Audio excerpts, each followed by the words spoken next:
This is Sally. She's like most chickens her age. She'll grow up in a place like this. And that means Sally's hiding something. A carbon footprint. Sally's farm uses electricity from a coal-fired power plant. Her farmer drives a diesel pickup, and her feed comes from a factory that consumes its own electricity and fuel. Now, meet Colin. Colin was raised on a solar-powered farm, eating locally sourced feed. Today, raising Colin is more expensive than raising Sally, because carbon-free energy is currently more expensive than fossil fuels. But someday soon, Sally's carbon footprint could tip the scales. Why? If we want to keep a livable climate, we have to put way less carbon dioxide into the atmosphere. You've got two basic options. You could make a law that limits how much fossil fuels a person or company can burn and penalize them if they break the law. Sort of like a speeding ticket. Laws like that aren't always popular though. That's where the second option comes in. Putting a price on carbon emissions.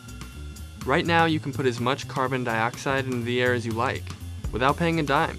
But what if people had to pay? Almost 20 countries around the world have adopted a carbon tax. Here's how it works. Companies pay a tax when they buy fossil fuels like coal or natural gas. The price is based on how much carbon is in the fuel. And then they try to pass those costs on to customers. That means with a carbon tax, the cost of raising Sally goes up. And ultimately, when it's time for Sally to go to the great chicken afterlife, it should be easier for consumers to pick Colin for dinner. But a carbon tax isn't the only way to make carbon more expensive. Enter cap and trade. A bunch of countries have tried this too, and so has California.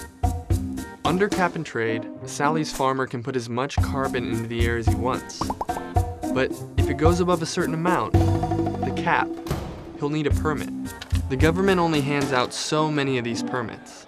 So if you don't have enough permits for all the carbon you want to put in the air, you can buy or trade for them. Cap and trade supporters say the law gives us more control over emissions. With a carbon tax, we don't know what exactly will happen to emissions, but we have a better idea how much it will cost to try to curb them. Either way, both laws ultimately make carbon more expensive to emit, with the hope that people and companies will change their buying habits. So, how much more will Sally ultimately cost? It all depends on the details, like where Sally left her carbon footprint. In Mexico, burning carbon costs an extra $1 a ton. In California, that same ton costs $13, and in Sweden, $130. In any case, the more pricey we make carbon, the more competitive solar, wind, and other non-carbon-based energy sources become. The question is, who's willing to stomach the cost?